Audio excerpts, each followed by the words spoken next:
Então, boa noite a todos, ou bom dia, boa tarde, quem estiver vendo a gravação. A gente está reunido para estudar hoje o tema cura da mulher com fluxo de sangue, ou, em algumas traduções, cura da mulher hemorroísta.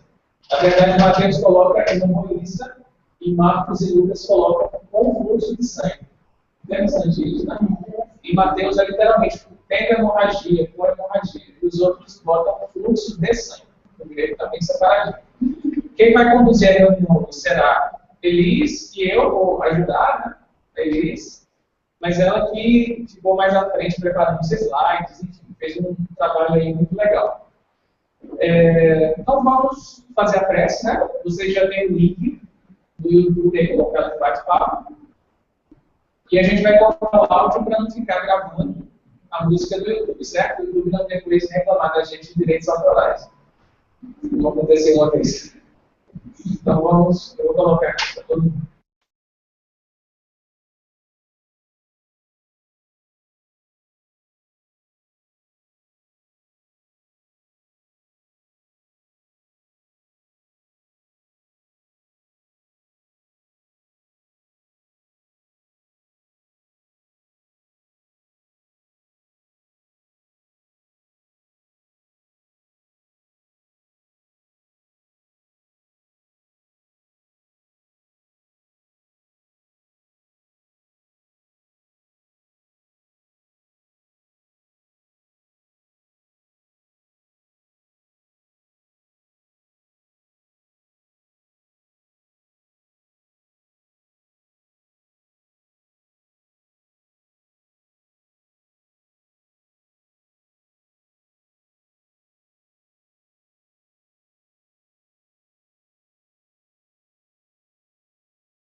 Terminaram de ver, gente?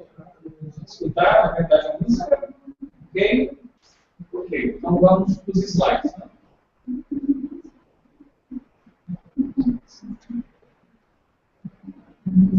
Sim, gente, o Israel não vai poder vir hoje porque está doente, para quem não sabe. Sim, é verdade. Ismael pegou uma doença aí na viagem que fez no sertão, está de cama. E aí, eu estou hoje aqui na função dele. No computador, certo? Então vamos para os slides para a gente. Elis, pode abrir seu microfone, fique à vontade. Ok? Você vai ser a condutora. Eu só passar os slides aqui, você vai dizendo o que eu tenho que fazer, voltar, adiantar. Boa noite, gente. É muito bom estar com vocês. Faz um ano, mais ou menos, que eu fiz o último estudo, então, para mim, é uma oportunidade maravilhosa de estar novamente refletindo sobre o Evangelho e, especialmente, uma passagem sobre uma mulher, né? Uma mulher que conseguiu se aproximar de Jesus. João, eu prefiro que você conduza, e aí, à medida que as reflexões forem sendo feitas, se for necessário, eu faço a intervenção. Eu lhe agradeço muito, se for possível. Ok, Elis. Tá certo. Vou fazer a condução, então. Tranquilo.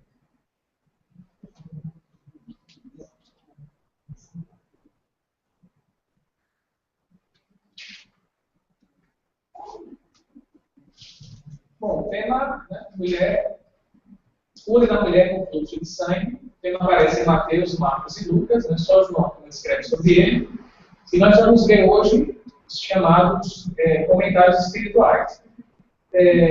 Eles encontrou 2 vídeos do René Kivitz sobre a passagem. Um já foi mostrado um pedacinho, né? É outra reunião que tem a ver com ele. A gente vai passar a outra parte na próxima reunião, que chama Contato do vídeo. Contato do toque. E hoje nós vamos ver no final do estudo um vídeo que ele fala sobre o manto que Jesus usava, que chama Tzit, um nome bem diferente, e é onde ela toca. Ela toca nas franjas dessa túnica que os judeus usam, e a gente vai ver o significado nas franjas, na orla, tem a ver com lembrar os mandamentos de Deus. Então, hoje o vídeo do Kivitz vai ser vídeo no final, certo? Não vai ser no início, como do nosso costume. Né? Então, já fizemos a prece, vamos para a leitura da pergunta. A gente tem aí o texto de Mateus, Haroldo e Bíblia de Jerusalém. Então, Mateus, capítulo 9, versículo 20 até 22. Cura da mulher com fluxo de sangue. Lembrando que esse episódio aconteceu quando Jesus estava para ir curar a filha de Jairo. Então, no meio desse caminho, essa mulher ou vai estar aqui, se aproveita da oportunidade de bom sentido, e vai até ele. E aí tem esse episódio da cura dela. Então, está no meio do relato da ressurreição da filha de Jairo. Então, Mateus 9:20.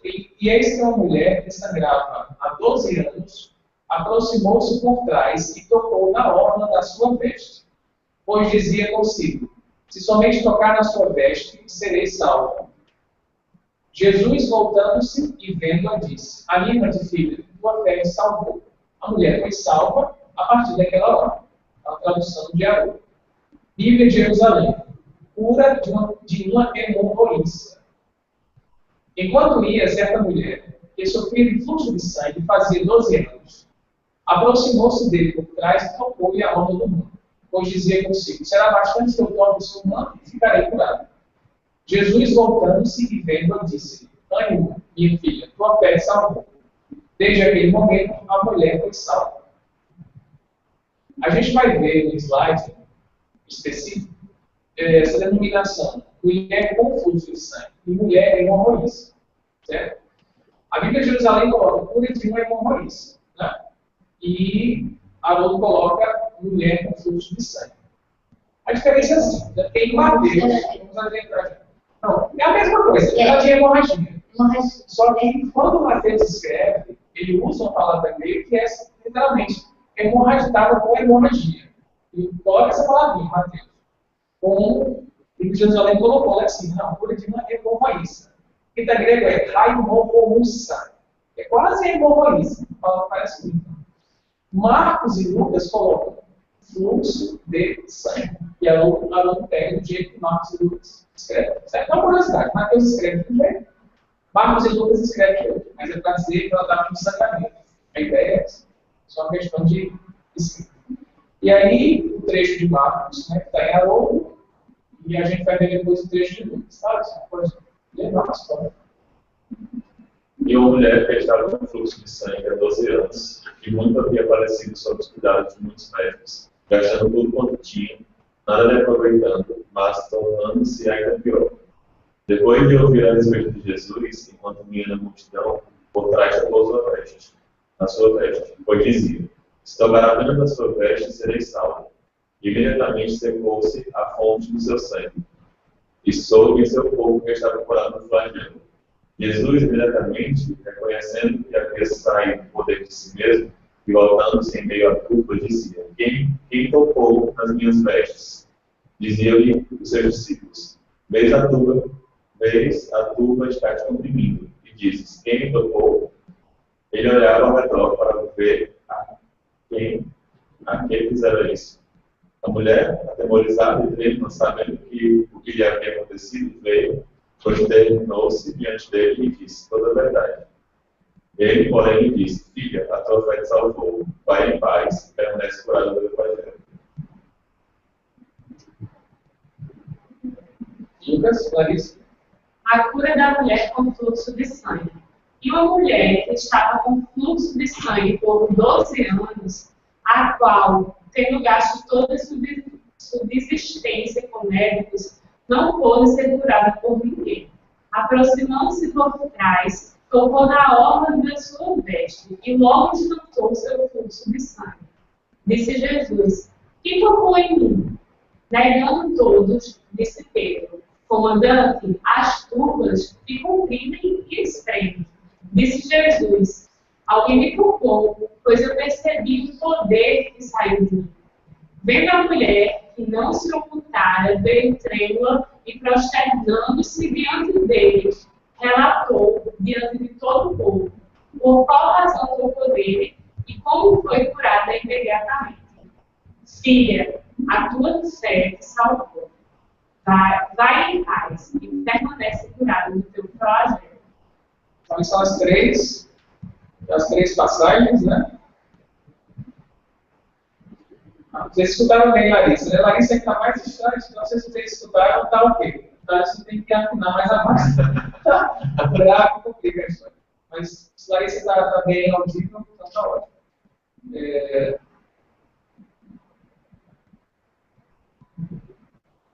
Aí, eles fez um quadrinho. Esse quadrinho é interessante que a gente mantenha essa ideia de fazer um quadrinho, porque ajuda muito na hora de comparar as versões. Né? Eu, às vezes, marquei com cores diferentes, mas às vezes você vai almoçar. O quadrinho organiza bem. O que o Mateus fala, o que o Marcos fala, o que só o Lucas fala. Né? A gente vê as diferenças dos três evangelistas. Né? Então, em Mateus, há 3 versículos. Marcos tem 10 e Lucas tem 6. Então, Marcos tem um relato, digamos assim, mais detalhado, mais completo, né? Que gasta 10 versículos para falar. Mateus só 3. Então, primeiro ponto aí do quadrinho. Eis que uma mulher que sangrava há 12 anos. Então, eles colocou o que é a marcação? Que sangrava há 12 anos.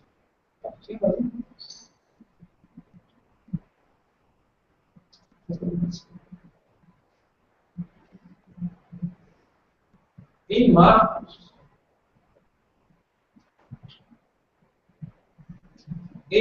está o que a gente já tinha adiantado, né? Ele coloca com fluxo de sangue. Em Lucas também estava com fluxo de sangue. O tempo é o mesmo. Os 3 falam que há 12 anos já havia essa hemorragia. Mateus não fala de médicos, ela teria procurado médicos. Marcos e Lucas dizem isso. Ela já tinha ido a vários médicos e não tinha conseguido nenhuma cura. A forma como ela chegou até Jesus, né? Os 3 falam que ela veio por trás de Jesus e tocou na orla da sua veste, conforme Mateus e Lucas. Isso que ela tocou lá na borda da veste. E Marcos não diz nada sobre isso. Diz que só tocou na sua veste. Não dá um detalhe de onde foi que ela tocou.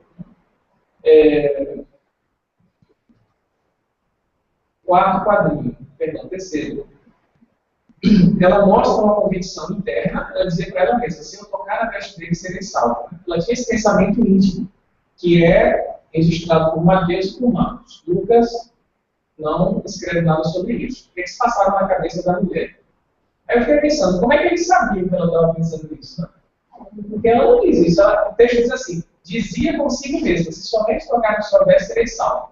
Talvez depois alguém foi conversar com ela e ela disse, olha, eu tinha uma fé tão grande nele, que ele era realmente alguém que podia me curar, que eu pensei assim, basta curar, não precisa nem ele impor mãos, nem fazer nada. Se eu tocar, eu vou ter a cura, né? Poxa, não tem uma parte em que ela narra o que aconteceu, ela mesma narra Jesus o que aconteceu. Aí ela deve ter contado isso quando se sentiu.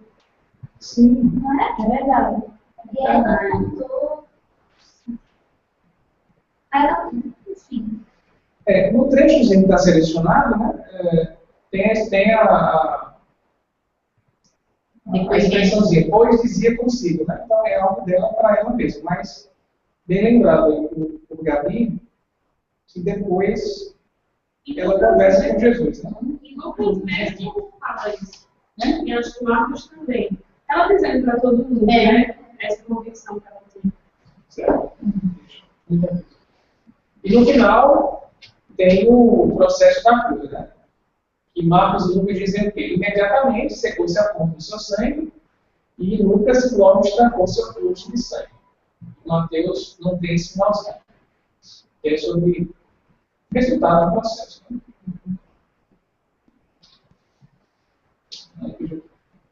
Vou compartilhar, né? Eu compartilhando na tela, vocês não vão ver a sala, certo? A questão é só essa. Não tem como vocês nos verem.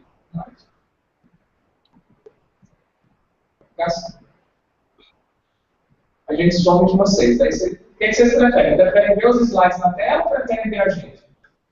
João, Vocês podem abrir a casa de vocês os slides, né? João, é porque eu acho mais didático para quem tá assistindo depois, sabe? Pelo YouTube. Certo, né? Eu fico, certo. Mas eu já baixei aqui os slides, por mim tá tudo certo. Fica aí a critério de vocês. Ok, então vamos deixar os slides então. Certo. Eu não me arrisco a deixar as duas coisas, senão eu vou perder tudo aqui. Mas eu não tenho uma cabeça nesse fórum mais feminina, fazer 10 coisas ao mesmo tempo. Eu não consigo, tem que ser uma coisa, depois outra coisa. Aí, compreendo a minha limitação aqui nessa hora para isso. Então deixa só os slides, fica mais seguro. Vamos lá seguir. Então esse quadrinho realmente ajuda muito a gente a ter uma visão, né, dos três, e fica aí a sugestão, né, para as duplas sempre fazerem isso, montar esse quadro comparativo. Vamos seguir.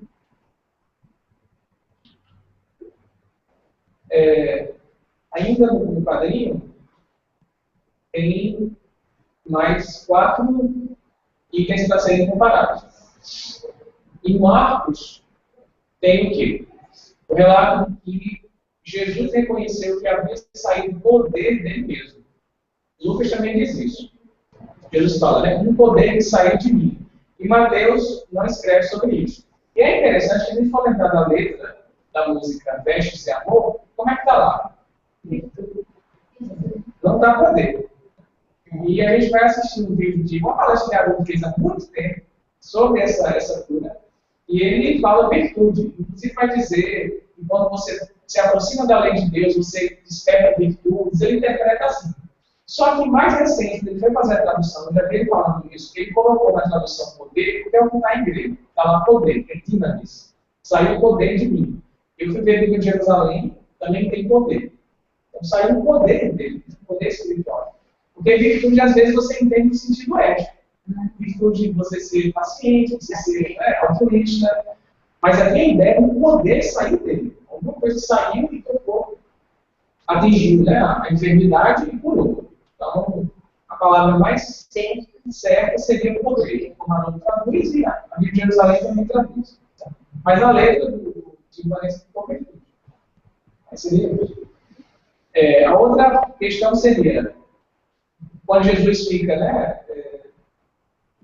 Não vou dizer que ele ficou surpreso, né? Acho que ao surpreender Jesus é difícil. Mas a pergunta que ele faz, quem me tocou? Imagina lá, centenas de pessoas em volta perguntar, quem foi que me tocou? Aí os apóstolos, o que a gente quem tocou você? Tem 300 pessoas aqui ao seu redor, o que a gente fala? Quem tocou você? Uma pergunta, na minha visão, nesse sentido, assim, a dificuldade de dizer, né? Pedro diz isso, o comandante, as fundas se comprimem e espremem. Como é que eu vou dizer quem tocou você, qual foi a pessoa? Fica difícil, né? Tem um monte de gente ali que quer tirar o pé. Mas Jesus sabia, né? Aí fica a questão. Por isso que eu falo assim, para mim, Jesus ter uma surpresa é difícil, ele sabia de tudo. Talvez a pergunta que ele faça aí seja mais didática para as pessoas pensarem. Não que ele não soubesse. Minha visão, né, gente? Padre Léo, ele disse que Jesus era muito bem-humorado, né? E nessa passagem, na do cego, ele pergunta no cego, o que é que eu faço? Aí ele interpreta os discípulos de Jesus olhando para ele, né? Tipo, Jesus está doido? O que é que faz no cego? Aí é do mesmo jeito, né? Um monte de gente lá, aí quem me tocou? Aí discípulos. É muito interessante a gente ver Jesus perguntando, né? Fazendo esse tipo de pergunta. O que é que eu faço e quem me tocou? Exatamente. Então a gente vai encontrar muitas vezes Jesus fazendo perguntas, né? E a gente vê que o melhor professor, o melhor mestre é aquele que leva o aluno à reflexão. O que é isso, né? A área pedagógica não é aquele que dá a resposta já pronta, ele faz a pessoa refletir. E Jesus faz isso quase toda hora. Ele joga perguntas para a pessoa que está conversando com ele raciocinar, chegar à resposta por ele mesmo. Depois tem a questão da mulher, né, que vai se prostituir diante de Jesus. Marcos relata isso, Lucas também. Diz que ela estava trêmula, estava atemorizada, e Mateus não fala nada. E, no final, o que Jesus diz para ela. Mateus também relata isso. Nesse ponto ele segue Marcos e Lucas. Ele fala, tua fé te salvou.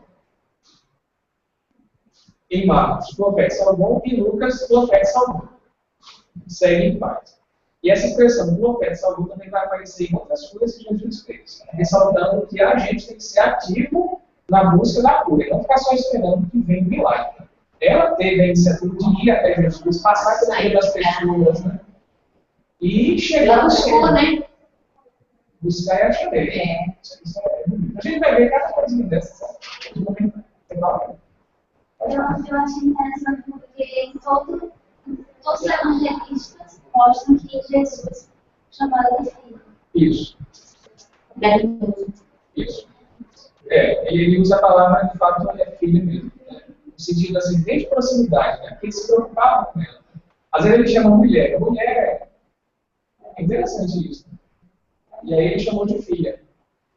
Eu não sei se tem algum comentador que escreve sobre isso. Eu acho que não, porque quando eu olhei os slides eu não lembro de ter fixado alguém que se tivesse a expressão filha.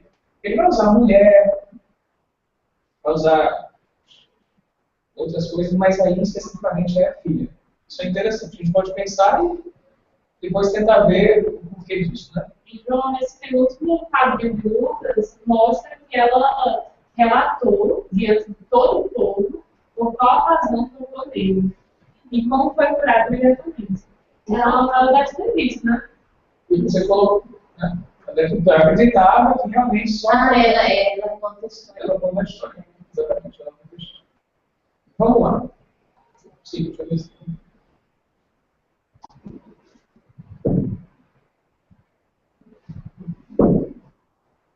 Então, vai começar aquela série de palavrinhas, né? Do quem, do quando, do onde, do como. E aí a primeira palavrinha que aparece, que Elis colocou, Elis, você está muito calado, viu, Elis? Tudo bem que eu fico conduzindo aqui, você é o comandante aqui da história, mas você precisa falar. Não, João, tá tranquilo, viu? Pode conduzir, tá ótimo. Vamos lá, mulher. Como curiosidade, né? Até pra gente. Né, também cultura. Quando a gente pensa assim, a mulher, né? Eu vou ao ginecologista. Na palavra ginecologista tem a palavra mulher em grego, que é giné. Giné. Então, mas aí não é uma mulher, não. Então, o ginecologista é aquele que estuda a mulher. E é o que aparece lá em grego mesmo, é giné. Aí tem a referência no dicionário Davis, né, dicionário da Bíblia, e eu peguei aqui uma hora essa mulher. Do Evangelho. Mulher. Companheira do homem que Deus lhe deu para servir de auxílio, sua igual em todas as condições sociais. Gênesis 2, 21, 24. O espírito do Novo Testamento é igualmente hostil à degradação da mulher. Ensina que o homem e a mulher devem ocupar suas respectivas esferas, como são indicadas pelo Criador, respeitando-se mutuamente e reconhecendo sua mútua dependência. Deixa eu só chamar a Daria aqui, né?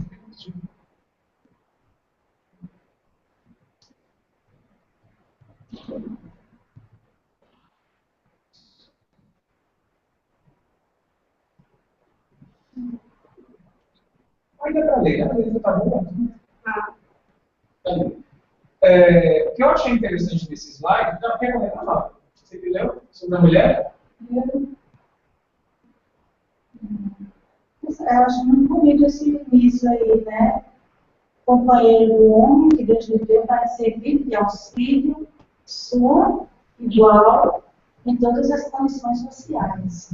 Quer dizer, se houvesse essa compreensão, até na nossa sociedade atual que nós vivemos, né? Principalmente respeito ainda do companheiro, a uma mulher, mas é muito interessante. De cara já chama atenção, né? Essa frase aí. Ela foi feita para servir de companheira. Né?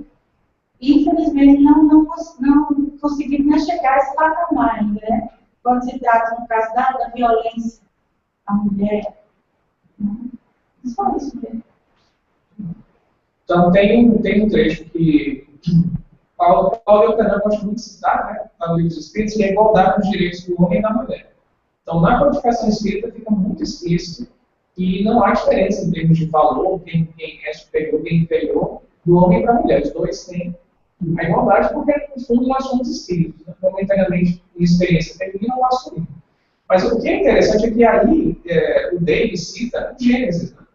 Tem um desejo diz assim, não, mas o pessoal antigo, o poder judaico, tinha uma discriminação, a mulher não valia nada, e se você for analisar as escrituras, não é bem assim. Se os homens depois criaram costumes deles, de machismo, né, é um problema cultural. Mas na escritura sagrada, está claro que Deus criou a mulher para ser a companheira e o homem para igual ao homem. Isso é o que está escrito no livro.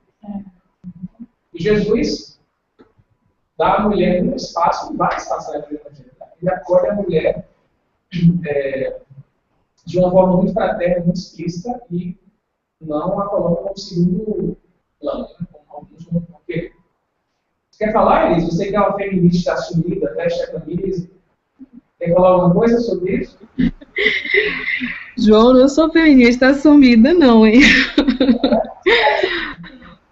Não, mas acho que foi bem colocado, né? Não vai representar a gente.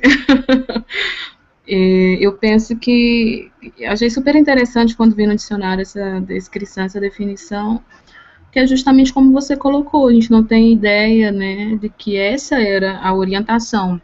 E ontem, fazendo uma reflexão sobre o Paulo Estevão, né, ele traçando um pouco daquele contexto em que o Saulo estava inserido, dá para compreender bem que era o orgulho que ditava as regras de conduta e de convivência, né? Então, muitas vezes, as orientações divinas ou espirituais eram esquecidas e outras coisas que eram mais importantes para a conveniência da época eram adotadas, né?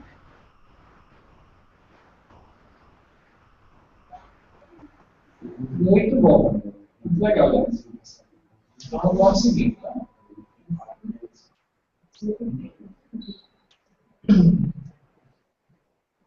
Aí tem um comentário do Douglas, que acrescenta mais informações sobre a mulher. Mulher. Com a passagem dos séculos, foi crescendo a tendência sobre o ensinamento rabínico de tornar o homem mais proeminente que a mulher, eliminando um pouco a ideia ensinada por Gênesis 2:20. Olha aí, tá vendo? Então, o povo judeu, parte dele, né, criou um certo comportamento que se distanciou do que estava escrito na Torá. Então, foi um problema dos homens, não um problema da lei. Reveste da maior importância possível no Novo Testamento a atitude de Nosso Senhor para com as mulheres, bem como suas instruções acerca da mulher. Jesus incluiu as mulheres nas ilustrações de seus ensinamentos, deixando claro que sua mensagem envolvia as mesmas. Assim, amando-as, ele situou a mulher em posição de igualdade com o homem, exigindo o mesmo padrão para ambos os sexos e oferecendo o mesmo meio de salvação para ambos. O primeiro convertido da Europa foi uma mulher. Aparece em Atos 16, né, que a gente ainda vai estudar. Então, isso é muito bonito. E o Severino Celestino, ele ressalta esse aspecto, lembrando para a gente que a primeira testemunha da ressurreição de Jesus foi uma mulher, foi Madalena. Então, ele é crucificado, aparece, e ele escolhe aparecer, se a gente for pensar assim, primeiramente para uma mulher. Celestino brinca dizendo porque a mulher ia falar para todo mundo, né? Não, ele quer aparecer. Mas a ideia ainda é cruzando o feminino como sendo mais sensível. E tem outros evangelhos que a gente talvez um dia possa estudar alguma coisa, que são os apócrifos, que aí a família da mulher fica mais ressaltada ainda. A Madalena ganha um destaque assim, de discípula que compreendia muita coisa que outros não compreendiam, porque estavam presos ao machismo, né? Pedro se irrita às vezes.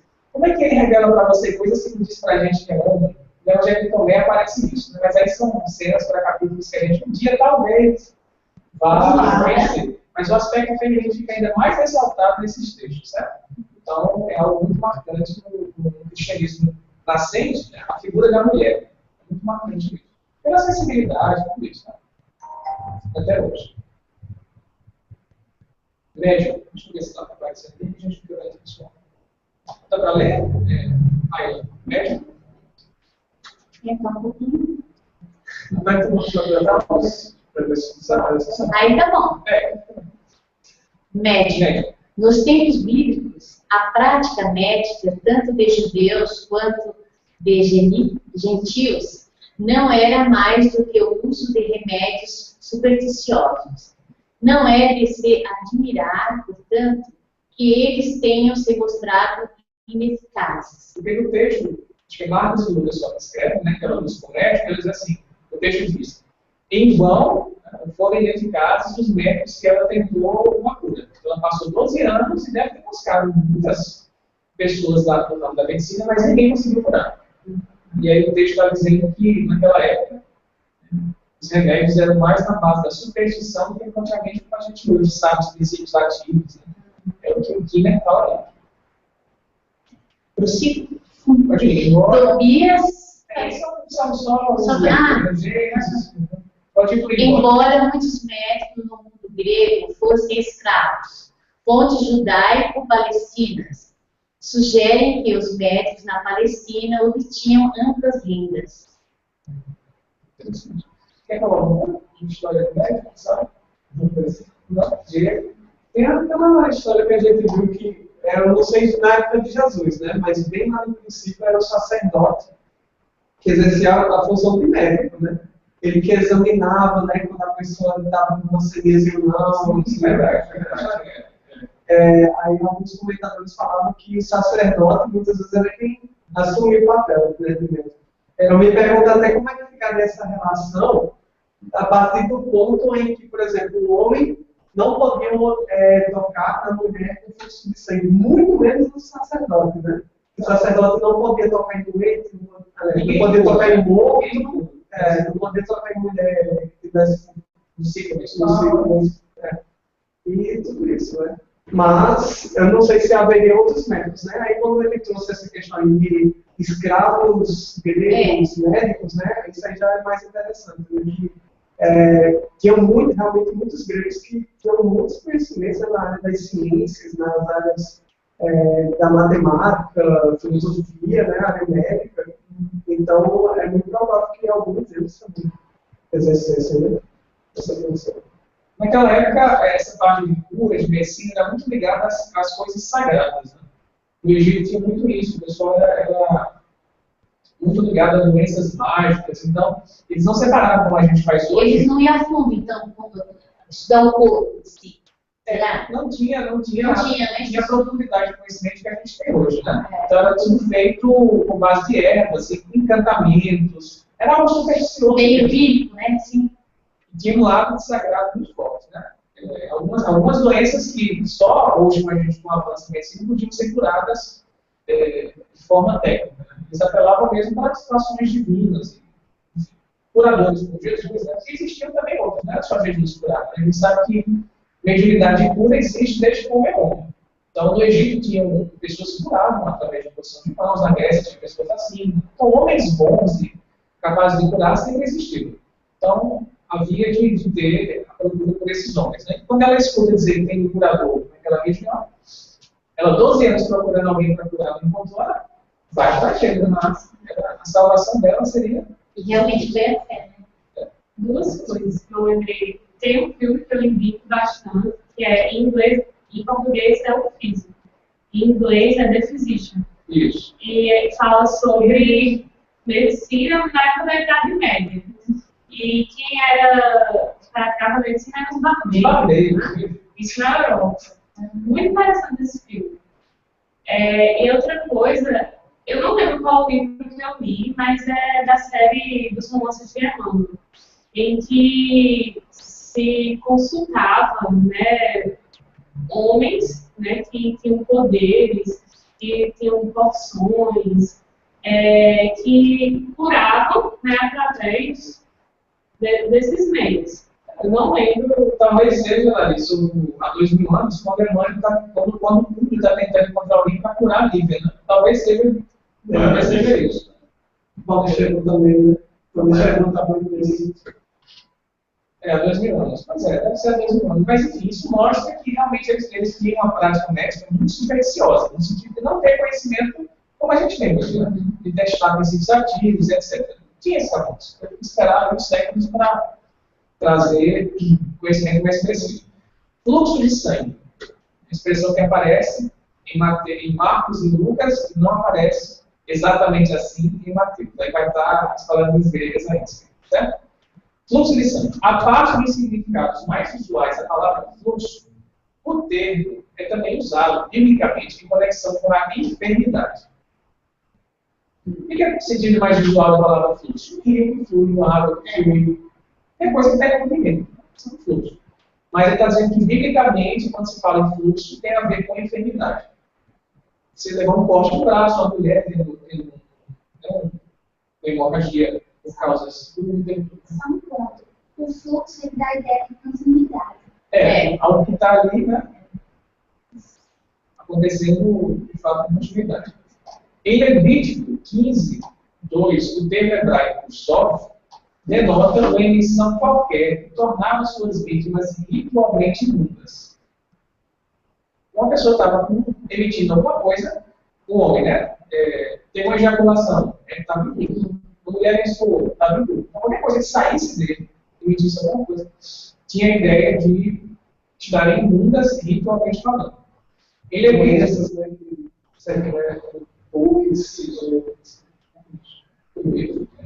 Tumores, né? Em Levítico 12, 7, Marcos 5, 25, Lucas, os vocábulos hebraico e grego, makor hebraico, e risis e haimorreu, os últimos dos quais é empregado em Levítico 15, 33, se refere a um fluxo de sangue, que certa versão moderna do Novo Testamento em inglês traduz como hemorragia. Então, makor, eu não tenho conhecimento de hebraico para afirmar qual seria o significado, né? Mas ristes, em grego, tem a ver com realmente fluxo, abriu a torneira e está descendo água. E esse haimopoeo é que dá origem à hemorragia. Continua hemorrágica. Exatamente. E a palavra que está lá, em que é que está o verbo, como se diz assim, eu estou sangrando. Está na conjugação do verbo na primeira pessoa. Mas como está lá no texto, é a mulher haimorreusa, ou hemorroísa, como traduz ali em Jerusalém. Então, literalmente, está perdendo sim, certo? Curiosidade aí de linguística. O nome é palavrão grego. E 12 anos é o mesmo tempo de hoje? Naquela época. Agora sim, aí é que está, né? Porque 12 anos. Mas veja, ele bem colocado a questão do tempo horário. Como a jovem da cura, a filha de Jairo, tinha 12 anos de idade, então talvez o 12 aí seja um símbolo. Como o Ismael falou, o final de um ciclo. Então a gente não sabe. Vamos dizer assim, Jesus passou 40 dias no deserto. Dificilmente foram 40 dias como a gente tem de 24 horas. Os judeus passaram 40 anos até chegar a Canaã. Dificilmente foram 40 anos mesmo. Então, esses números que aparecem na Bíblia tendem mais a ter um significado simbólico. Então, nós não temos como saber exatamente se ela estava realmente há 12 anos sangrando. Não tem como saber, porque na Bíblia os números têm importâncias simbólicas. Né? Então, é possível ser 12 anos, é possível. Mas como tem o 12, Ismael falou na reunião passada, o 12 significa final de um ciclo, tem que seguir esse final de ciclo para ela. Acabou a doença. São interpretações. Né? Aí eles falam que o Pastorini também fala disso. Pois é, o Pastorini ele é um estudioso que vai muito atrás desses símbolos, dos números, né? Ele é cabalístico às vezes. E ele acaba trazendo interpretações ligadas à simbologia dos números. Então, nós não temos como saber ao certo se foram 12 anos, como nós entendemos. No ano 365 dias, 12 vezes. Não tem como saber. Mas essa questão dos 12 aparece nos 3 evangelistas? Marcos e Lucas é que falam, né? A gente viu um padrinho aqui. Todos eles falam antes. Porque geralmente não, os 3 falam 12. Mateus geralmente mais se preocupa com essa questão assim, simbólica, né? Que tem a ver com a hebraísmo, né? Marcos e Lucas não tanto. Lucas é bem descritivo história, né? Lucas não está preocupado com o símbolo. A não ser que tenha sido uma história que a galera já conhecia de Mateus e acabou se replicando e se tornou verdade também. Não tem como saber. Mas pelo que ela coloca, e o próprio texto diz que ela tinha procurado vários médicos, era algo já longo tempo. Não é algo de poucos dias, né? Algo já que ela vinha sofrendo de muito tempo. Imagino que ela tenha hemofilia, mais provável. Interpretando hoje, né?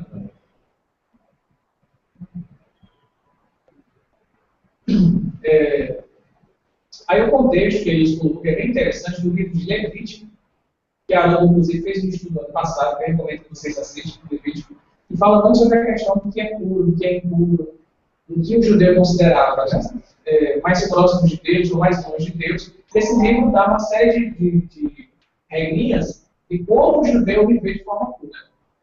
São coisas bem práticas, desde a questão de não ter relações com a mulher que está menstruada, de lavar a roupa de alguém que está doente, até questões ritualísticas do templo. Então, o livro trata de pureza e de impureza, desde a vida cotidiana dentro de casa, como é que o esposo se comporta com a esposa, até o sacerdote do templo fazendo os rituais que a lei descreveu. Então, o Levítico trata disso. E a outra fez um estudo fantástico. Pessoas das leis, né? Todas as leis estão aí nesse livro, Levítico. Não, todas não, né? Aparecem leis nos judeus também. Mas ele é muito normativo. É um livro muito normativo. Mas nem não chegou a ser todas, não. 360. Tem gente que fala 603, 600 na frente. Mas aí já vai incluir também talvez os profetas. Não, os tipos por diferentes, essas coisas. Vamos ver aí as regras femininas, né? Antigo Testamento, Ok. As regras femininas. Quando uma mulher tiver fluxo de sangue e que seja o fluxo de sangue do seu corpo, permanecerá durante 7 dias na impureza das suas regras. Quem a tocar ficará impuro até a tarde. Toda cama sobre a qual se deitar com o seu fluxo ficará impura. Todo móvel sobre o qual se assentar ficará impuro. Todo aquele que tocar o leito dela deverá lavar suas vestes, banhar-se em água e ficará impuro até a tarde. Todo aquele que tocar um móvel, qualquer que seja, onde ela estiver assentada, deverá lavar suas vestes, banhar-se em água e ficará impuro até a tarde. Se algum objeto se encontrar sobre o leito ou sobre o móvel do qual ela está assentada, aquele que o tocar ficará impuro até a tarde. Então, o livro, você pegou no livro, você tem. Se o homem coabitar com ela, a impureza das suas regras o atingirá. Ficará impuro durante 7 dias. Todo leito sobre o qual ele se deitar ficará impuro. São mais curiosidades. A gente não vai entrar em minúcias disso aqui, porque tem mais conteúdo para ser visto, para a gente entender como no contexto judaico era tudo muito rigoroso isso aí, né? Porque quando a gente fala da mulher, né, que entrou no ciclo menstrual, a gente só falando da mulher que fica impura, né? Mas o companheiro dela também ficava. Independentemente dele tocar nela ou qualquer coisa, o simples fato dele morar com ela, aliás, coabitar com ela, a impureza das suas regras o atingirá. Então o homem também fica impuro durante 7 dias. Nossa, então hoje a gente... Da relação, né? Talvez. Não no sentido de morar na mesma casa. É complicado. Mas foi esse. Não, quando eu li, eu já entendi que o habitat conceitual é sexual. Veja bem, Eu não pensei em morar na mesma casa. Veja bem, vamos falar de tocar, o simples gesto de tocar. Então, coabitar pode levar esse mesmo exagero no casamento. O fator só de coabitar já leva todas essas consequências. Já que as coisas pequenas, como tocar com ela, coabitar poderia levar naturalmente sem ser necessário a questão de seu apoio. A relação sexual. Além da mulher sofrer tanto, Não, é o verbo da margem. O primeiro significado, habitar ou morar em comum. Segundo, viver intimamente com marido e mulher. Tem um contato mais íntimo. Então, fica aberto. Se é só morar, se é os dois, se é só ter contato. Né? Tem que ver como é que está lá no hebraico. Tem que ver como é que está no hebraico. É o seguinte que ainda tem mais frio. Tá? Quando uma mulher tiver um fluxo de sangue de diversos dias fora do tempo de suas regras, ou se as suas regras se prolongarem, estará durante toda a duração do fluxo no mesmo estado de impureza em que esteve durante o tempo de suas regras. Que é o caso dessa mulher. Assim, será para todo leite sobre o hospital durante o tempo de seu fluxo, como foi para o leite em que se deitou quando das suas regras. Todo móvel sobre o qual ela se sentar ficará impuro, quando das suas regras, quem a tocar ficará impuro, deverá lavar as vestes, banhar-se, ficará impuro até a tarde. Quando estiver curada, finalmente, uma coisa diferente. Quando estiver curada do seu fluxo, contará 7 dias, e então estará pura. No 8º dia, tomará 2 rolas, ou 2 pombinhos, e os trará ao sacerdote à entrada da tenda da reunião. O sacerdote oferecerá um deles em sacrifício pelo pecado e o outro como holocausto. Assim, fará o sacerdote sobre ela diante de Yahvé, o rito de expiação de seu fluxo que a tomou em conta. Que era aquela mesma história da cura, sabe? Da cura do homem do leproso. Deus fala, vai ao sacerdote. Vá ao sacerdote e vai te mostrar ao sacerdote, mas não conte a ninguém. Né? Porque era justamente aquela ideia de que o sacerdote ia fazer o ato o ritual, né? De purificação dele, porque ele já não estava mais no meio, mas ele precisava passar pelo ritual, né? Então, da mesma maneira a mulher, né? Ela estava impura durante 7 dias, aí depois desses 7 dias ela tinha que ir lá no sacerdote para poder levar as compras e sacrificar. É como se fosse assim, fica oficializado agora que você está pura, pode voltar ao normal. Como leproso que estava impuro, só o sacerdote vai ir. Viaja pelas próximas 2 semanas, viaja. Voltar se você pessoal e isso não, e a não significa isso, Levítico significa que você matar o animal, tem a ver com sangue, tem a ver com a mulher que está com fluxo. Né? Vamos falar isso na palestra. O sangue dos judeus significava vida. Então, quando eles matavam o animal e o sangue era derramado, é como se eles estivessem transmutando ou espiritualizando a matéria. O sangue voltaria a seu estado etéreo e espiritual. A ideia é essa. Ele diz assim, se o homem fosse sacrificado, se ele fosse morrer, o nosso sangue fosse dado para purificar, todo mundo morreria. Então eles colocaram um animal para ir no lugar do homem, que é aquela ideia do bode expiatório.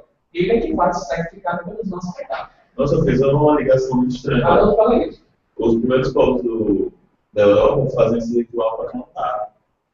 E conforme fosse a importância do animal sacrificado, maior seria a colheita. Né? E Jesus derramou o sangue dele para salvar todo mundo. Então, a importância de Jesus para poder salvar todo mundo depois. No judaísmo, a questão do sangue é muito forte como sacrifício e o símbolo da vida é o sangue. Vejam os vídeos de Adão, certo? Ele explica isso de uma forma fantástica. Isso é uma coisa muito bonita. Não é que essas coisas, né, são determinações divinas, né? A questão do sacrifício, né? Da importância que Jesus teria, por exemplo, no sacrifício. Não é que isso fosse agradar a Deus, de fato, né? Mas a gente perceber que isso está no imaginário, né? No nosso inconsciente. Milênios, né? Essa história aí do sacrifício, né?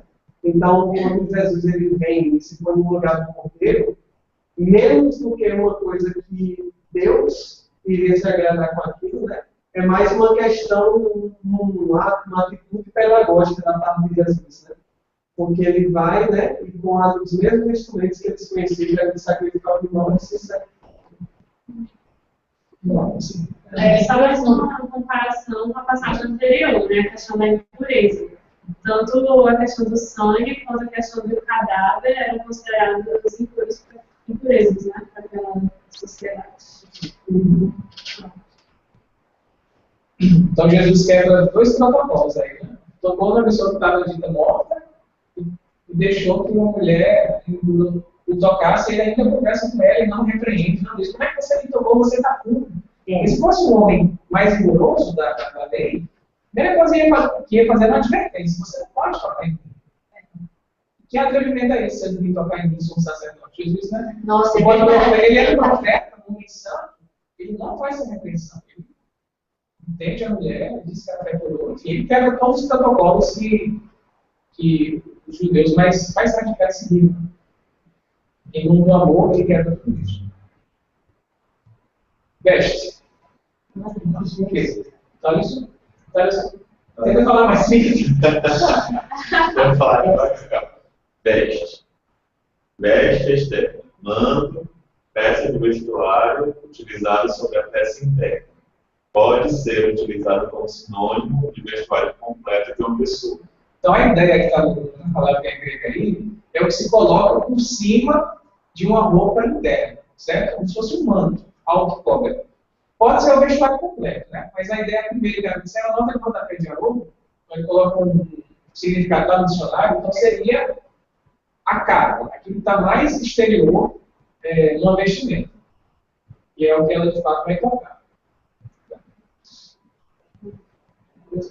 Naquela época eles usavam várias camadas de roupa, não é como a gente só usa uma camisa, assim, tem várias camadas. Então a camada que ela tocou, teria tocado, era a camada mais exterior.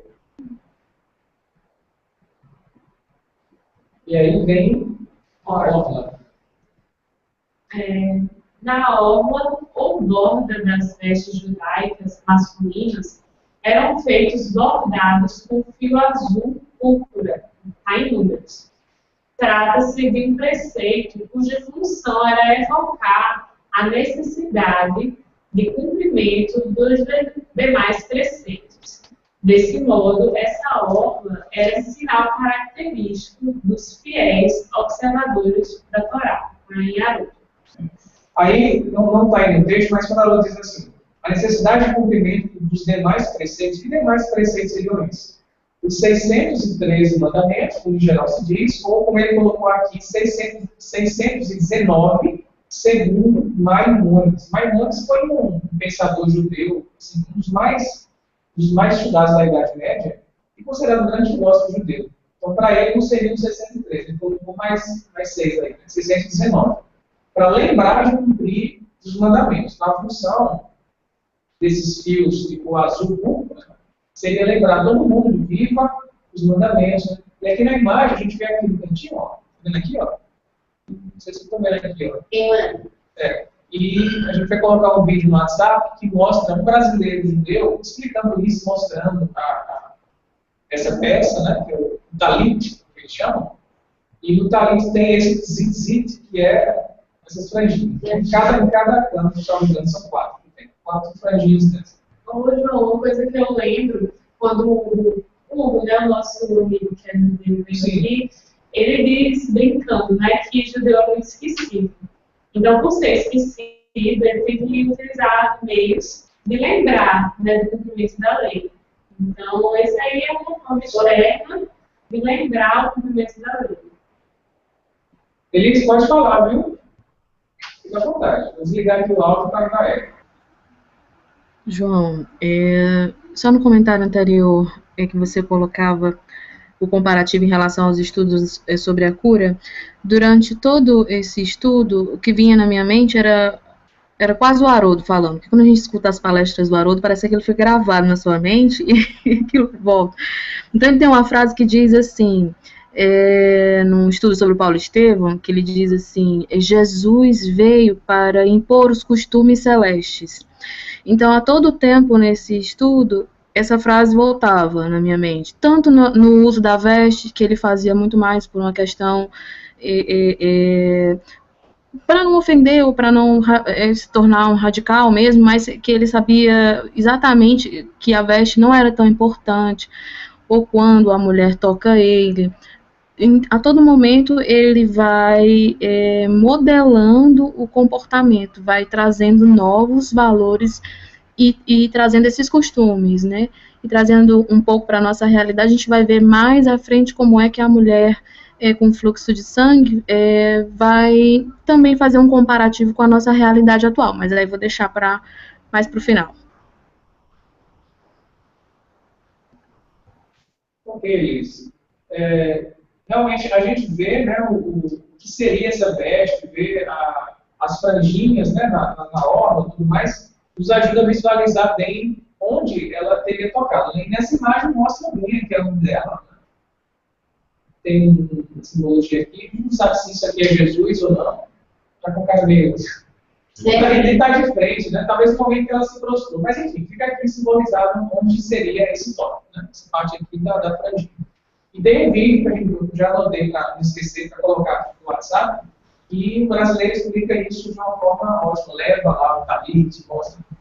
Fala aí.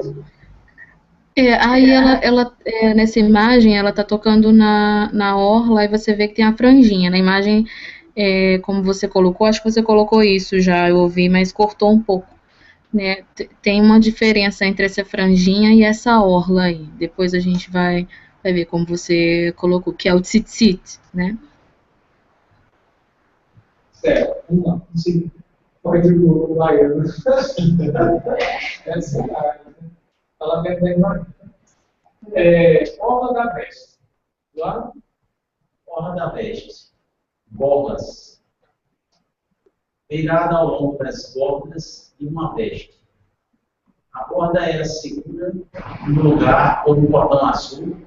Seria para relembrar ao que a usava sobre o mandamento de Deus e sobre a necessidade de a ele obedecer. Vários momentos demonstram hebreus usando vários monumentos demonstram hebreus usando vestes com borlas. Nos tempos neotestamentários, os que se compraziam em exibir-se publicamente como indivíduos piedosos colocavam bordas extraordinariamente largas em suas vestes.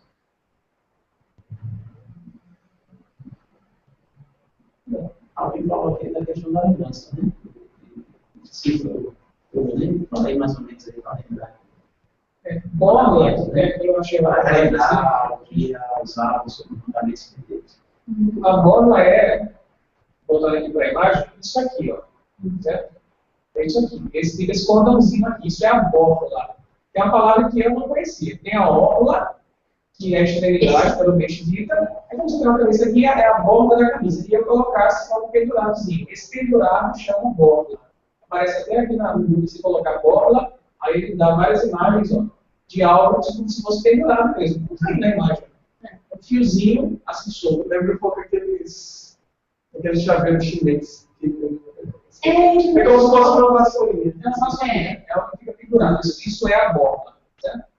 Então tem a orla e tem a borla. Isso aqui parece que a dos judeus é trançada. Tem todo um. Se não me engano, tem. Cada nozinho desse significa alguma coisa. Entendeu? Eu não memorizei tudo, porque é muito detalhe. A gente vai ver no vídeo, explica bem direitinho. Pensa bem também. Estou brincando lá. Orla da peste. Mora? A parte inferior do vestido, desde o capítulo 8, os judeus consideravam a orla ou fibra dos tecidos, dos vestidos, ou pertencia a alguma coisa de sagrado. É a parte de baixo, né? É só no final da peça que você está usando. John Davis, dicionário da Bíblia. E aí, eles também colocou o contexto judaico, né? Mostrando em que momento está escrito na Torá que deveria ser feita essas bordas, né? Se pendurar as vassourinhas, né? No final do manto. Gabi? Orla da veste e contexto, no Antigo Testamento. Farás borlas nas 4 pontas do manto, com que te cobrires. 4. Porque, na verdade, a ideia é esse ali tinha um pano, como um pano, é como se fosse essa mesa aqui, tem 4 cantos, em cada canto tinha uma vassourinha dessa pendurada. 4. E quando ele botava por cima dele, ficava 2 aqui e 2 aqui, né? Queria fazer uma pergunta. É comum, não era comum Jesus usar isso? Ou, não? Pelo que está escrito aí, ele devia seguir um padrão que era comum naquele tempo, né? A gente imagina que ele seguisse um padrão que os profetas, os rabinos seguiam. Então, ele se cobria a cabeça, a ideia de estar sempre com a cabeça coberta. Então ele tinha várias peças sobre ele, não era só uma das palmas. Tem todo o contexto. De condicionamento climático também, André. Até hoje os ares usam várias peças. Porque o calor ou o frio se dá a diferença do corpo para fora. Então, quando o corpo está quente e fora está quente, a temperatura que você sente é a mesma. Agora, se ele estivesse usando camiseta assim, ele existe muito calor. Então, tem a questão climática, tem a questão do caso aí religiosa, né? E prescrevia que os homens usassem essa peça especial com esses 4 cantos. Não sei se tem muito a ver, mas será que a religião católica faz muita coisa também? Será que é um segmento? Não é, né? Deve ter uma simbologia, né? Porque ao tempo que tem a irmandade, eles têm uns riscos assim, né? Deve ter uma simbologia. Eu desconheço o significado. Eu também. Mas enfim, aqui é para mostrar que no livro Deuteronômio, que é um dos 5 livros da Torá, que o Moisés teria escrito,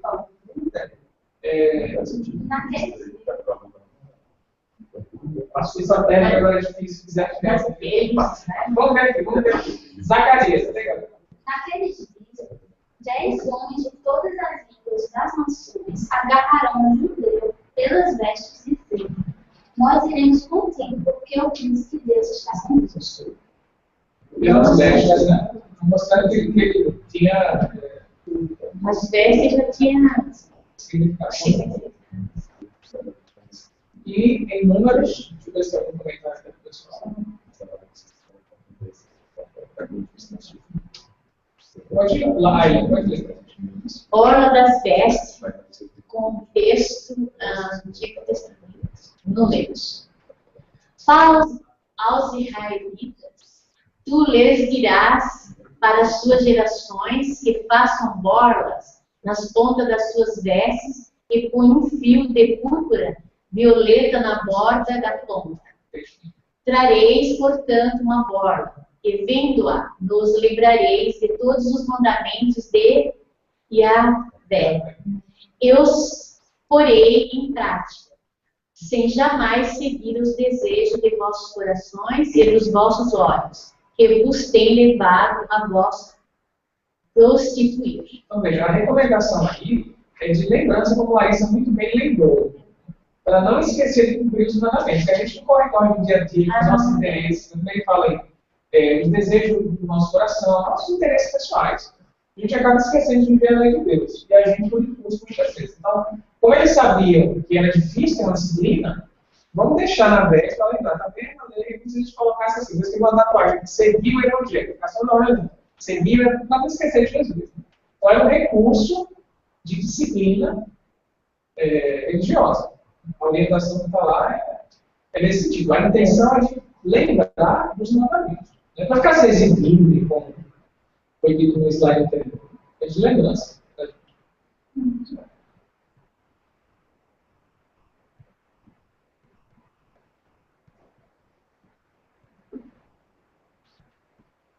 Ainda, obra da veste com texto. Comentário do trecho de Números. A Bíblia de Jerusalém faz um comentário sobre esse trecho que foi lido, 38 e 39, que eles tinham que fazer a colocação das bolas. A bola, como um fio de púrpura, a qual desempenha um papel importante nas vestes cultuais, deve chamar a atenção para o caráter sagrado da comunidade. Nas revoluções antigas do costume palestinense, e segundo Deuteronômio 22:12, essas bolas revestem inteiramente as extremidades. Na época judaica, isto é, depois da volta do exílio, isso aí é o seguinte: por volta do ano 500 e alguma coisa, o famoso Nabucodonosor invade Israel, na época de Jeremias, mais ou menos, e ele leva para a Babilônia muitos judeus. Eles são exilados, eles saem de Israel e vão para a Babilônia. A famosa Babilônia, aquele lugar de muita perdição, de pecado. E os judeus passam alguns anos lá na Babilônia, presos pelo Nabucodonosor. E aí vem um outro rei, que eu não lembro do negócio, só que ele é Ciro, que liberta os judeus, eles voltam para Israel. O que está dizendo é o seguinte: depois que eles saíram da Babilônia e voltaram para Israel, essas bolas eram colocadas somente nas pontas. Então, antes desse exílio, eles colocavam inteiramente nas extremidades, como a gente fez na mesa aqui. Em toda a extensão, teria dezenas ou centenas, né, de bolas colocadas. Quando eles voltam do exílio, eles só colocam nas pontas. Está trazendo aí em Jerusalém. Né? Houve uma mudança de costume nessa confecção da veste, certo? Antes tinha muito mais vassourinhas em volta. Né? Depois só passaram a adequar, depois da volta do exílio. Cristo conformou-se com o uso, mas reprovou a sua prática com o fingimento. Então, o texto é claro, né? Jesus devia seguir o costume. Ele seguia o que estava na orientação de Números. Né? Ele vestia-se como o judeu tradicional deveria se vestir. Ele devia ter um talento bonitinho, umas 4 bolas entradas. Devia se vestir não como grego, não como romano, como judeu. Engraçado com Maria. As mulheres aí têm uma função de confeccionar, era um exercício sagrado, muitas vezes.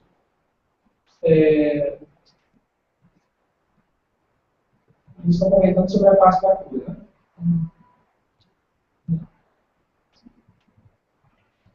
Ainda sobre orla da veste, refletindo com Jesus, Bíblia de Jerusalém. Para ter com todas as suas ações, com o fim de serem vistos pelos homens. Com efeito, usam lábios e lactérios e longas franjas. Mateus capítulo 23. E a gente vai ver isso ainda, mas assim, a gente está criticando, né, os judeus que faziam das suas vestes motivo de exibição, de ostentação, tudo.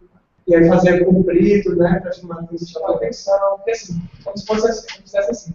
Eu sou mais santo porque eu estou mostrando mais bolas do que você.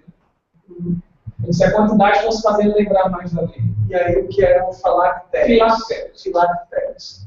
Pequenos vestilhões que encerravam frases importantes da lei e que os judeus traziam presos no braço e na testa, procurando cumprir materialmente o prescrito.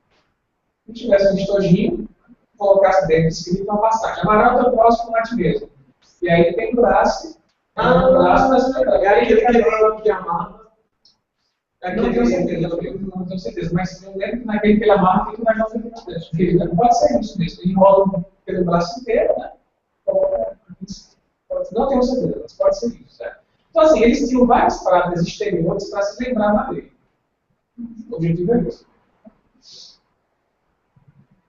E aí, vamos ver o vídeo do Kivitz, se chama Zit. Ele vai explicar essa questão da borda, da obra, certo? Tudo isso vai ser explicado aí pelo Kivitz, que é o nome também estudante. Ele vai dizer o que significa. Vai. Vou colocar um link aqui para vocês.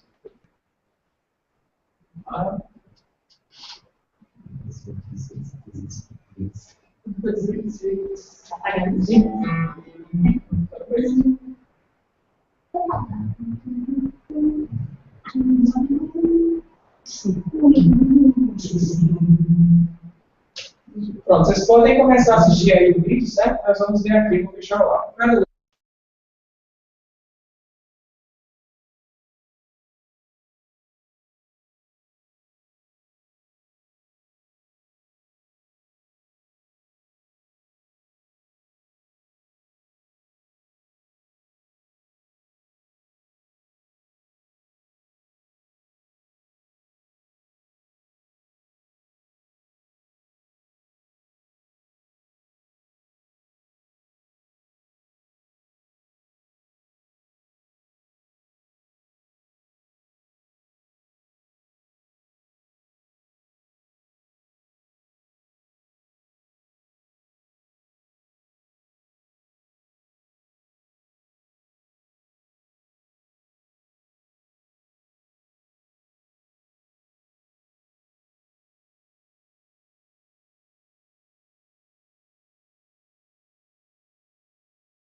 Gente, vocês querem comentar alguma coisa, Elis? Querem comentar sobre o que o Kivitz falou? Alguém na internet? João, no a gente pode dar continuidade ao comentário. Certo. Ela tem um trecho que ela fala, né, que é engraçado, né? A mulher, ela reflete, né? Assim, dentro da reflexão dele, né? Ela não precisaria chegar ao ponto de tocar Jesus, bastava apenas tocar no seu espírito, né? É interessante porque o ato de tocar numa pessoa, né, para ela, seria tornar a pessoa impura, né? Então ela, não, eu não preciso expor Jesus a esse ponto. Eu tenho fé de que se eu tocar apenas no manto dele, eu já vou estar bem. E eu não vou estar comprometendo ele, né? É interessante essa possível, né, postura que ela estaria assumindo.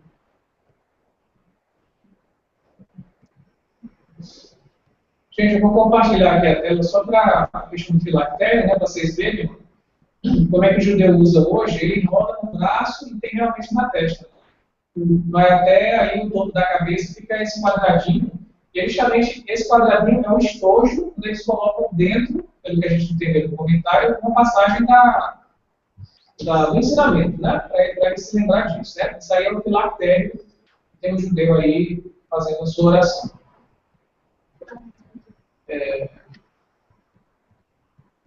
No comentário do Kivitz, ele diz, né, algo que para a gente entende que é diferente no final. A questão da fé na cura ou a fé no Messias, Deus.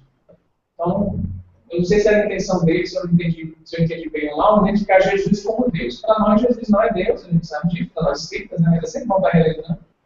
E por mais que haja pontos de semelhança com outras correntes cristãs, existem as diferenças que fazem existir as correntes, não seria todo mundo uma só.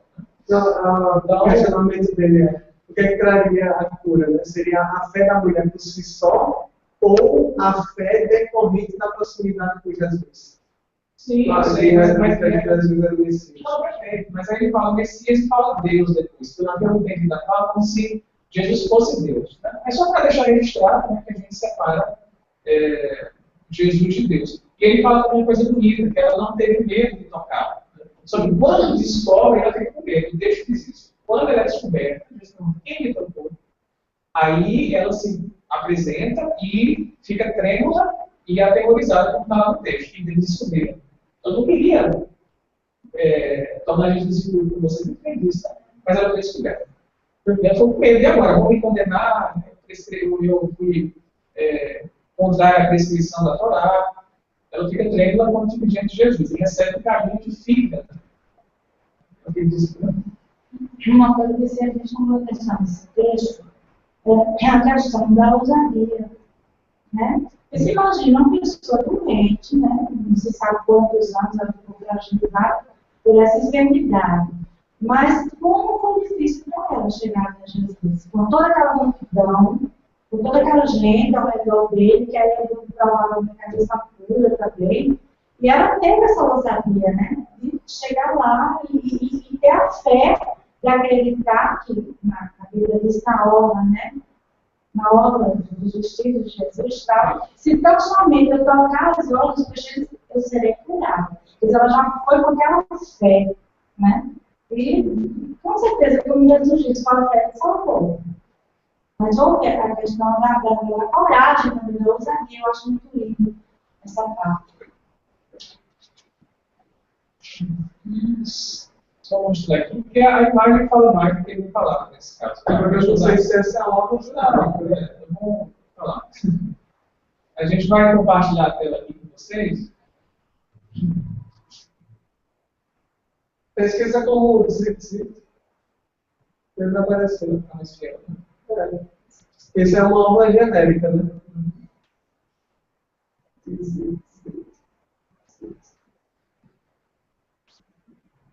Assim.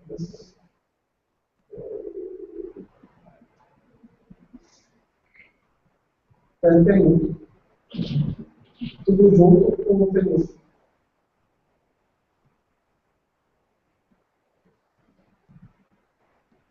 Olha aí. Fazendo uma dancinha, tem uns nós no meio. Mostra pra mim. Isso aí também interessa. Parece um Esse está bem fiel. Estamos vendo que o Brasil mostrava pra gente. Então, cabelo. Gente, eu vou compartilhar com vocês aqui ó, a imagem da borda, né? Justamente nos fiozinhos aí, ó. Tá vendo? Como é? Entendeu? Isso aí. Certo? Para ficar o registro da imagem. Tem que já estar correndo, vamos seguir isso mais.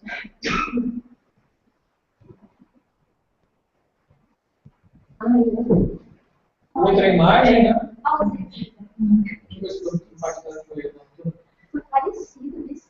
A foto que tu pegou também. Porque eles mantêm a tradição até hoje, né? Eles são muito rigorosos em manter a tradição. Aí, um desenho, né? Aí você vê na parte mais no azul celeste seria a túnica de Jesus e essa parte aqui branca seria o talit. E no talit, na sua borda, tem uma orla, que é o tzitzit. Veja como são as coisas, né? Então, Jesus tinha a túnica principal, tinha o talit, que é essa peça branca, e no final do talit tem aqui o tzitzit, né? A borla, na tradução em português, né? Seria uma borla. E ela toca lá. Bonito, né? E a fala dela, né? Isso. André perguntou se isso era o quadro. Foi o que a gente falou, André, em relação à história, né? Antes de irem para o exílio na Babilônia, algum comentador disse que eles colocavam essas borlas ao longo de toda a peça. Então, devia ter ali dezenas de borlas. Depois que eles voltaram do exílio, isso por volta do ano 500, mais ou menos antes de Cristo, eles passaram a colocar apenas 4. E a localização é como está na imagem aí. Em cada canto do talit, em cada canto da peça de roupa, havia o tzitzit, havia uma borla dessa, certo? E hoje, né, ainda hoje, eles mantêm essa tradição de 4. Esse talit, não? É esse branco. A gente vai colocar um vídeo que mostra isso. Talit é o humano de maior. Você coloca assim. Então, eu pergunto. Vamos lá.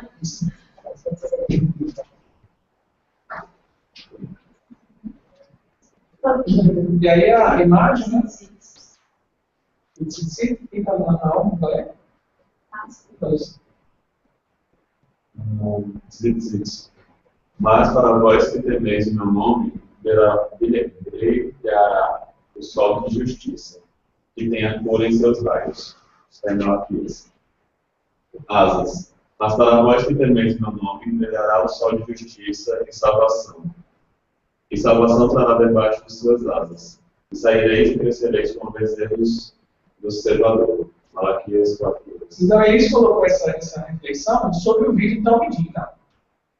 A gente não sabe, eu não vi ainda nenhum texto de Haroldo, ou de Aila, ou de um outro comentador que a gente tinha mais proximidade, falando dessa passagem. Nem Celestino, vou até perguntar a Celestino. O que está em hebraico lá? É raios, é asas, Porque o que Vitor faz uma interpretação muito profunda. Como se o Messias viesse realmente com essa peça, que era tradicional, e relacionaria a cura a essa parte específica que é o tzitzit. Né? E a pergunta é, em Malaquias já estava esse pensamento mesmo, como que ele se declara, ou ele está fazendo interpretação baseada na palavra hebraica? Pode ser isso, também pode ser outra coisa. Fica aí uma curiosidade de livro que eu não tenho domínio para ensinar. E a interpretação que o Kibitz faz. Importante ver com alguém que entenda de hebraico quais são as possibilidades de tradução. Eu lembro de uma fala de Celestino que é bem interessante. Quando Moisés desce do monte do Sinai, né, do Monte Horebe, diz que Moisés veio com raios na cabeça. Só que a palavra que está lá em hebraico, parece que é alguma coisa assim, pode significar também chifre. Pode ser raio ou pode ser chifre. Aí Michelangelo fez uma estátua de Moisés com dois chifres. Não é isso que está em hebraico. Ele saiu com raios, porque ele vinha com experiência espiritual e tinha luz em cima dele. Então, veja, uma palavra hebraica, se for mal traduzida, pode gerar uma confusão. Colocar o povo de Moisés com 2 tipos mais tarde. Né? Até hoje, a gente fala isso, brinca, para a gente saber como é difícil a tradução. Então, tem que se ver o que está hebraico. Lembrando que na época que esse hebraico era escrito, não tem ainda a indicação do vogal, né? Então, você colocar, pode virar chico, pode virar raio. Então, fica a nossa curiosidade para a gente pesquisar com alguém que entenda mais disso. Ele deve ter buscado, então, o Talmud. Não, foi Jerônimo. O Talmud. Jerônimo. Certo.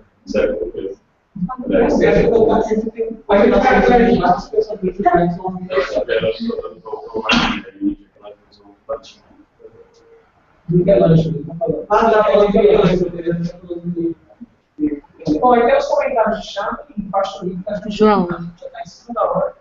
Elis, quer falar? Era só um comentário breve sobre o slide anterior. Então, um pouquinho de eco. Assim, eu fiz alguma pesquisa, mas também não encontrei em nenhum outro lugar. E eu só coloquei no slide os comentários do Talmidim porque ele se utilizou da Bíblia de tradução do João Ferreira de Almeida. Então, quando eu fui olhar na Bíblia de Jerusalém, não tinha. Então, eu coloquei os 2 trechos para fazer o comparativo, porque na Bíblia de Jerusalém o livro está organizado de maneira diferente. Mas aí só para ficar um pouco mais atento, porque ele se utiliza da tradução do João Ferreira de Almeida para fazer as reflexões. Aí o slide é só para configurar as diferenças textuais.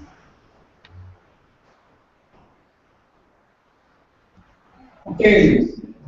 Vamos lá ver o chat. Fala disso, né? Os comentários também, não sei se eles Israel ali, falando sobre o tal, seria. Aí eu falei para ele que eles vão ver isso na próxima semana. Como é que o Espiritismo explica a cura? É pelo vital, né? Ninguém diz nada, ninguém quer saber. O trecho do Levítico apresenta a lei judaica acerca desses casos. Essa mulher padecia por causa da frustração. A doença já se prolongava por 12 anos, da vergonha e da perpétua separação dos outros, devido à lei judaica. Lemos que tais pessoas deviam ficar separadas dos cultos dos judeus nas sinagogas e que essa doença era motivo de divórcio. Se fosse casada antes da doença, não há dúvida que teria sido divorciada do marido. Eusébio, historiador da igreja primitiva, diz-nos que essa mulher é nativa da cidade de Cesareia de Filipe e que ali, após o milagre, ela erigiu uma estátua em honra a Jesus, representando ela mesma aos pés de Jesus, suplicando-lhe a cura. Está em chão. Comentários? Ela não é de posse, né? Ela erigiu uma estátua. Muito dinheiro. Mas depois ele vai estar Bem ter essa condição de chegar, se aproximar biblicamente, e talvez tão simples, né? Doente, preconceito, mulher, uma família. Com relação ao lugar onde aconteceu, eu pensava que era em Cafarnaum, né? Já que na passagem que a gente estava estudando, semana passada, foi em Cafarnaum, né? Provavelmente é aconteceu. Não, mas aí ele fala Cesareia como sendo a cidade natal dela, que ela nasceu. E não como um lugar acontecido. E fica na Galileia, então fica perto. Ela podia, facilmente, sabendo que Jesus estava em Cafarnaum, ela podia ter viajado para lá. É a cidade que ela teria nascido. Né? E nessa cidade que ela nasceu, ela erigiu a estátua para a Jesus. Mas foi Cafarnaum.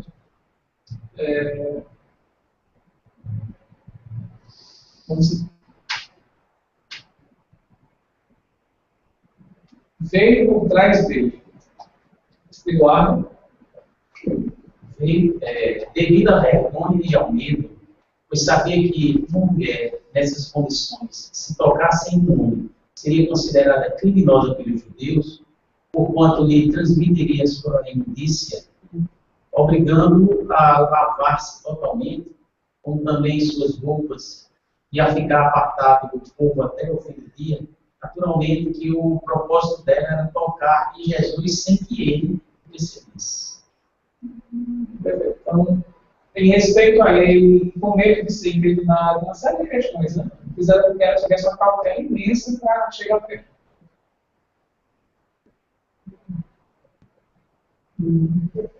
Orla da peste.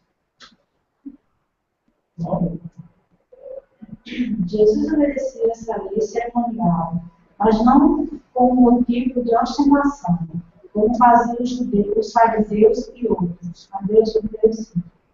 Descrevendo o costume que alguns tinham de atrair atenção sobre a coisa, mostrando que obedeciam à lei em todas as minúcias. As autoridades criaram muitas leis em acréscimo à lei original sobre as obras, designando até o número de fios que deveria ser usado no fabrico das obras, isto é, 613 fios. Eu queria uma coisa, eu queria. Está lá, né? Você queria coisa. Em vez de ajudar o próximo, você queria uma coisa. Como símbolo do número dos preceitos da lei. O trecho de números, né?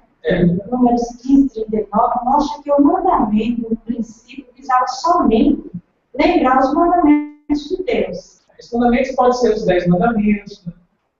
Como bota mandamentos, aí fica também estudioso de hebraico para saber. O que é que Moisés estava querendo dizer com mandamentos? Era só os 10? Era... Aí os comentadores vão colocando suas ideias, né? Até a ponto de chegar a ter 613 fiozinhos para fabricar cada uma daquelas obras.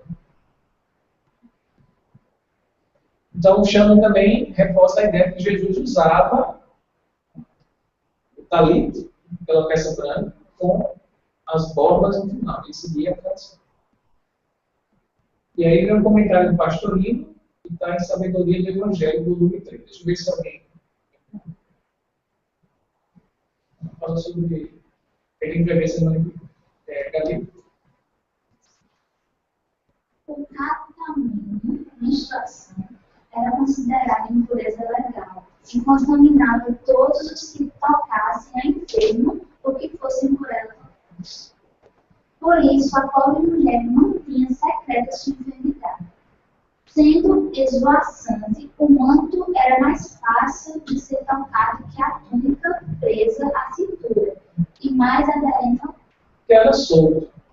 Então, se ele andava, ele fazia um movimento para trás. Né? No caso, ele veio vindo contrário a ele. Então, a túnica ficava sempre justinha. Né?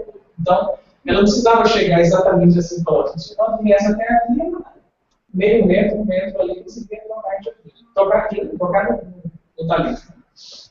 E a enferma resolutamente abre passagem entre o povo que comprimia Jesus e toca-lhe o manto. Imediatamente o mestre sente que de seu corpo sai um jato de fluidos, poderes, magnéticos curativos, atraídos, sugados pelo imã da fé moderante. A fé plasma a forma mental da coisa desejada. E esta funciona como um recipiente a vácuo que atrai a si os elementos que o enxergam, ou como um fio terra que retira a eletricidade para derramá-la no chão. Profundo. Vamos reler depois. A ideia é essa, Jesus usava o manto, né, que era esvoaçante, não toca de longe, e nesse sinal faz associação com princípios de física. Né? E já disse, ele já está interpretando, dizendo que o que está em grego, os poderes seriam fluidos magnéticos. É a interpretação espírita. A nossa interpretação é essa mesmo. Jesus doava fluidos ali toda hora. Né? Estava doando. E quem sintonizasse com ele conseguia captar o poder curativo que ele tinha. Basicamente isso. Esse trecho diz assim: a fé plasma, a forma mental da coisa desejada, HB é hebreus, né? Aí seria Paulo Tasso, que teria escrito isso. Plasmar é você criar uma coisa real, aquilo que você deseja. Então, se ela desejava a cura, ela estava criando. A ideia da cura estava criando. Pensamento é importante. Como se quase materializasse o objeto de desejo para ele.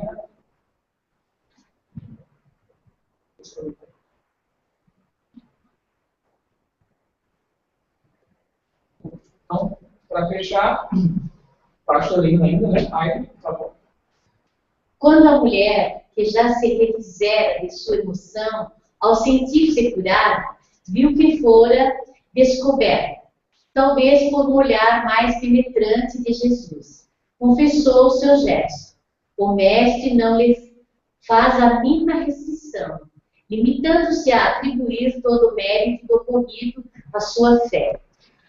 Essa mulher, a Acta Pilate, o Evangelho de Nicodemos, dá o nome de Veronique e os textos latinos. Verônica. O nome dela, segundo esse livro, Acta Pilatos, seria Os Atos de Pilatos. Porque, assim, a gente já conhece os livros que estão na Bíblia tradicional, né? No Novo Testamento. Mas existem muitos outros livros que são considerados apócrifos, etc. E os estudiosos conhecem esses textos. Então, nesses textos, né, o Evangelho de Nicodemos, eu não sabia que tinha. Eu sabia que o Evangelho de Nicodemos, eu não sabia que existia o Evangelho, mas tem. E lá se diz que o nome dela era Verônica. E Verônica que chegou a Jesus também, né? É isso que vai dizer, já. Ah, já vai? A lenda apoderou-se dessa figura e fez que ela, no percurso de Jesus para o Calvário, lhe enxugasse o rosto suado e ferido, ficando sua face gravada no lenço, sudário, que mais tarde operou numerosas curas. Aí tem citações dos textos. Mas a ideia é essa, né? Alguns estudiosos arriscam dizer que seria Verônica, o nome dela, mesmo que colocou que lindo, né? no busto de Jesus.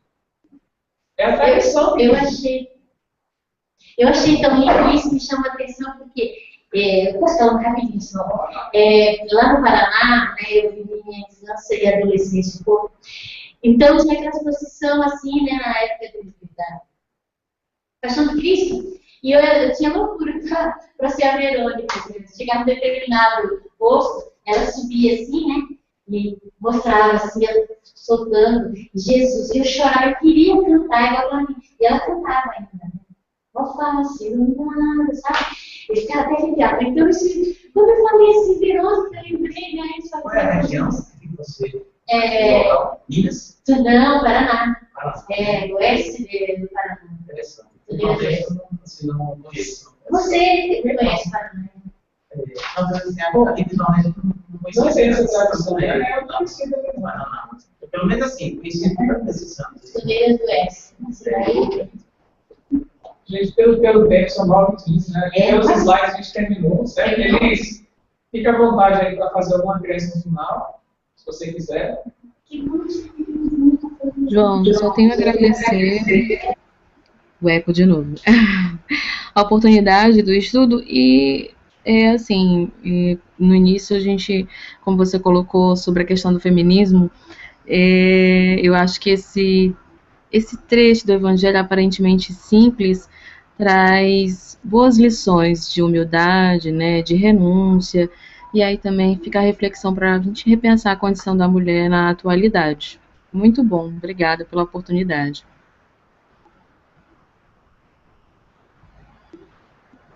Na próxima semana a gente já colocou o dever de casa no texto, nós já colocamos ontem. Então vocês vejam, selecionem os trechos e a gente vai fazer a parte espiritual desse período que vem. Parabéns, feliz, parabéns.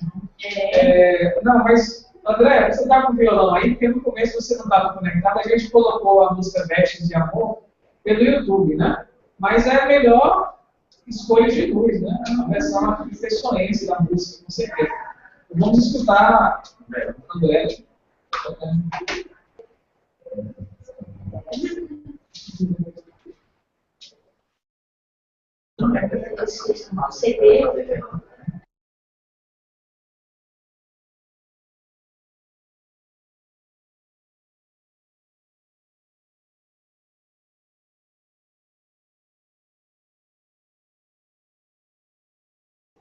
Oi, oi, oi. Estão ouvindo?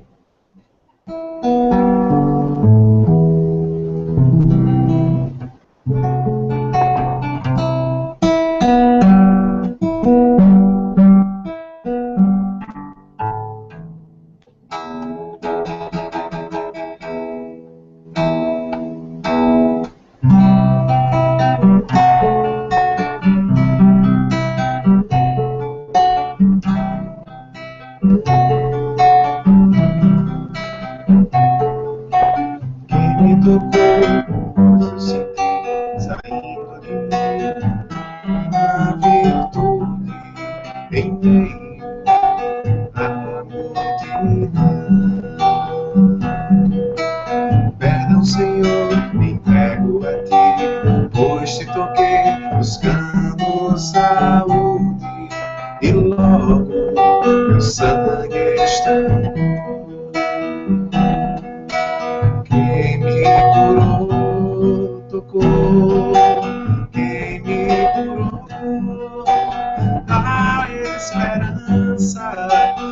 liga ao céu, toque divino nas vestes do amor. A ternura é o orvalho, ao sedento viajo. O sol da escuta é o agasalho a quem precisa de calor.